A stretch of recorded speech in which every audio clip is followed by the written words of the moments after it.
এমন সুন্দর জীবন, এমন সুন্দর যৌবন, আহা শক্তির টাইমটা, জীবনের সক্ষমতার সময়। ছোটবেলা তো ভাইয়া দুর্বল, বৃদ্ধ বয়সটাও দুর্বল। তোমাদের অনেক কিশোর নওজোয়ান একজনের গায়েও চাদর নাই, কিন্তু মুরব্বী সবগুলোর গায়ে চাদর। দেখো চাকায়া, এই চাচারা তো আমার সব পরিচিত চাচা। অর্থ হইল এই বৃদ্ধের এই দুর্বলতা তাকে চাদর গায়ে দিতে বাধ্য করেছে। তার শরীরে শীতের অনুভূতিটা বেশি, ঠিক কিনা বলেন নাকি? কিন্তু তোমরা নওজোয়ান, তোমাদের অধিকাংশ কারো গায়ে চাদর নাই। তোমরা দেখো ভাইয়া, আমার গায়ে কোনো চাদরই নাই। তাইলে বুঝাইতে চাইলাম, এই শক্তির সময় যৌবন। যুবক চাইলে পাহাড় কাইটা সমান করতে পারবে, যুবক চাইলে সাগর নদী মাটি দিয়ে ভরাট করে দিতে পারে। একটা এলাকার যুবক ছেলেরা যদি চায়, সবার হাতে হাতে মদের বোতল পৌঁছাই দিতে পারবে। একটা সমাজের ছেলেরা যদি চায়, সবার হাতে হাতে নামাজের মুসল্লাও তুলে দিতে পারবে। অতএব ছেলেরা, তোমরা যারা যুবক আয়োজন করছো, আমি তোমাদের উৎসাহ দেই, একটু আগাও, এখানে থাইমা যাইও না। একটা মাহফিল করছি, এক ফোটলা বিরিয়ানি খাওয়াই দিছি, খালাস না বন্ধু, একটু আগাও। তোমরা আবার বসো, যে কয়জনে মাহফিলের আয়োজন করছো তোমরা আবার বসো, যে আমরা কেমনে আটটু ভালো হইতে পারি, আটটু চরিত্রবান হইতে পারি, আমরা কেমনে নিজেরা নামাজ ধরতে পারি। একটু যদি হিম্মত করো যুবক, ইনশাআল্লাহ ভালো হবে। শনিবার দিন আমি আমার মাদ্রাসায়, এই শনিবারে সকাল 10টা থেকে বিকাল 4:30 পর্যন্ত, এইবারই প্রথমবার আমি আলাদা 16 বছর থেকে 30 বছরের নিচে যাদের বয়স, এই কিশোর যুবকদের জন্য আলাদা ইসলাহি মজলিসের আয়োজন করছিলাম। আমার শায়েখ আল্লামা মুফতি মুশতাকুর নবী সাহেব বয়ান করছেন, আল্লামা মুফতি আমজাদ হুসাইন সাহেব বয়ান করছেন, হজরত মাওলানা মুফতি ইউসুফ বিন ইকবাল বয়ান করছেন, আমাদের কুমিল্লা ক্যান্টনমেন্টের বড় একজন শিশু বিশেষজ্ঞ ডাক্তার মিজানুর রহমান, উনি বয়ান করছেন, আমি নিজে কিছু কথা বলছি। প্রায় 600 ছেলে এন্ট্রিভুক্ত আসছে, এখানে উপস্থিত হয়েছে 600। সন্দ্বীপে, চট্টগ্রামে আমরা প্রতি বছর সন্দ্বীপ যাই, সেখানে 4টা-5টা ছেলে ফজরের নামাজের জন্য, তারা বন্ধু কলেজের ছেলে, 4-5 জন ছেলে মাত্র। ওরা একদিন সিদ্ধান্ত নিছিল, ওরা সবসময় ফজরের নামাজ পড়তো, তো ওরা একদিন সিদ্ধান্ত নিছে যে ফজরের পরে তারা সন্দ্বীপ তো সাগরের পারে, তো সাগরের পারে হাঁটতো তারা। তো তারা একদিন সিদ্ধান্ত নিছিল আজ থেকে 1 বছর আগে, যে আমরা সকালবেলা না হাইটা চলো আমরা বন্ধুদেরকে ফজরের জন্য জাগাই, ফজরের ক্যাম্পেইন করি, ফজরের জন্য গণসংযোগ করি। এই 4-5 জন ছেলে উদ্যোগ নিয়ে শুরু করছে। ঠিক 1 বছরের মেহনতে এই গত নভেম্বর, 24 সালের নভেম্বরে আমি গেছি মাহফিলে, ওইখানে তারা আমার লিস্টেড, ফজরের পরে আমি তাদের জন্য আলাদা বয়ান করছি, তাদের আলাদা মাহফিল হয়েছে ফজরের পরে। মানে রাইতে আমি যেই প্যান্ডেলে ওয়াজ করছি, ওই প্যান্ডেলটা তারা সকালের জন্য আবার ভাড়া নিছে। বুঝেন না এই কথা? আমি ওখানে ছিলাম, আর ওখানে রাত্রে আসা যায় না, ওইটা সন্দ্বীপে স্পিড বোট দিয়ে আইতে যাইতে হয়, তো তার রাইতে আওয়ানোর সিস্টেম নাই, থাকতে হয়। এই জন্য ফজরের পরে আবার বয়ান করছি 1.5 ঘন্টা। তো ওরা, আমি বললাম এত ভোরে ছেলেরা আইবনি, কয় হুজুর আসবে ইনশাল্লাহ, আপনি দেখেন। তারা আমারে দেখাইছে কাগজে কলমে লিস্টেড করা, প্রায় 4,500 ছেলে এখন ফজরের নামাজ জামাতে পড়ে। যুবক চাইলে কি না পারে, যুবক চাইলে ভাঙতে পারে, যুবক চাইলে গড়তে পারে, যুবক চাইলে বুলডোজার দিয়ে সমান করে লাইতে পারে, সমান করে ফেলতে পারে।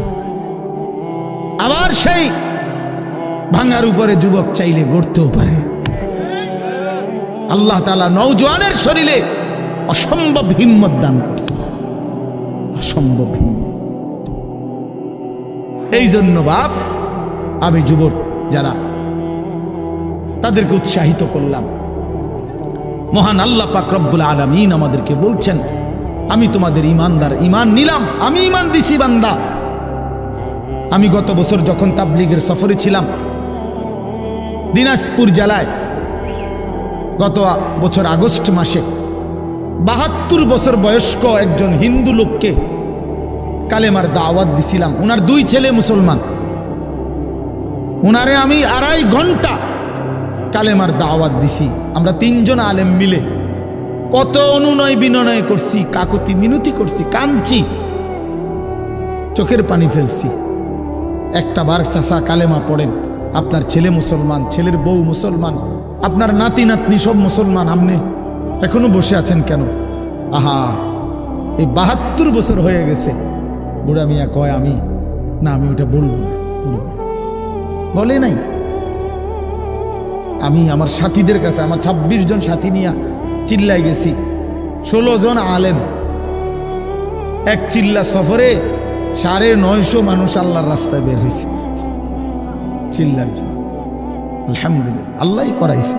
তো বলতেছিলাম, আমি সাথীদের কাছে এসে বলছিলাম যে দেখেন ৭২ বছর বয়স হয়ে গেছে, এক আল্লাহর বান্দা, তার জবান দিয়া কোনোদিন তার মালিকের নামটা বের হয়। আমারে আপনারে আল্লাহ তাআলা কত বড় তৌফিক দিছে যে আমরা কত হাজারবার, লক্ষবার কালেমা লা ইলাহা ইল্লাল্লাহ মুহাম্মাদুর রাসূলুল্লাহ এটা যে আমরা পড়তে পারি, পড়তে পারছি, এই সৌভাগ্যের কৃতজ্ঞতা কি? এটা যদি আল্লাহ আমগো জবান দিয়ে কোনোদিন না বলাইতো। কথা বলে না বাপ? এই ছেলেরা মিয়া, এই বাপ যারা নামাজ পড়ো না, আরে না ফরমান, তুই যদি হিন্দুর ঘরে জন্ম নিতি, তুই যদি ইহুদির ঘরে জন্ম নিতি, তুই যদি খ্রিস্টানের ঘরে জন্ম নিতি, বেটা কি হতো জীবন? যদি কোনোদিন কালেমার আহ্বান না শুনতা।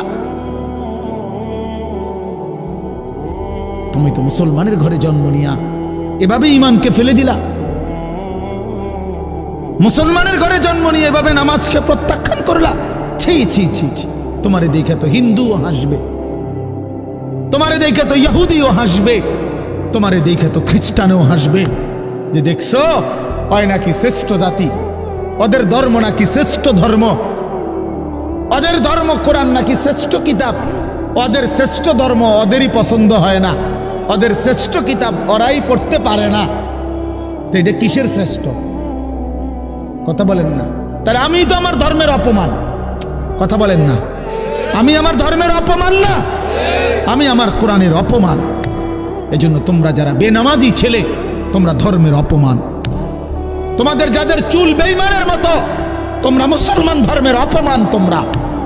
তোমাদের কারণে আমার ধর্ম লজ্জিত, তোমাদের কারণে ধর্ম বেইজ্জতি হয়েছে।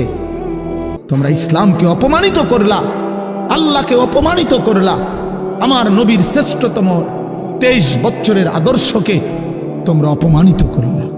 এই অপমানের বিচার আল্লাহ করবে, মনে রাখো, ছেড়ে দিবে না বাপ।